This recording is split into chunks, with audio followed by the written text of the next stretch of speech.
Paul Brand was a doctor who worked most of his life in India, but then came back to the United States for the last part of his work as a doctor.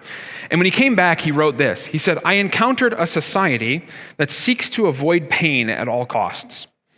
Patients lived at a greater comfort level than any I had previously treated, but they seemed far less equipped to handle suffering and far more traumatized by it." His point was that when he came back to North America, he found a people who were so addicted to comfort that when suffering came into their life, inevitably, they were ill-prepared to deal with it. But not so for the Christian.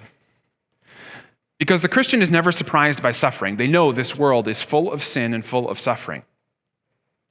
And you know that it's not as bad as it could be.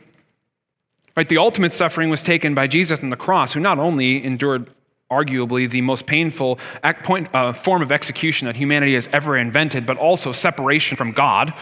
And then third, they also know that it's not forever. That they don't catastrophize it and say, this is ruining my life. This is going to be the way I have to live, because they know there's something coming after. And so if you have those three things as a Christian, you can actually suffer well. You don't have to be surprised. You don't have to suffer thinking that this is the way it's always going to be. And you don't have to think that it's going to ruin your life because of what Jesus did on the cross.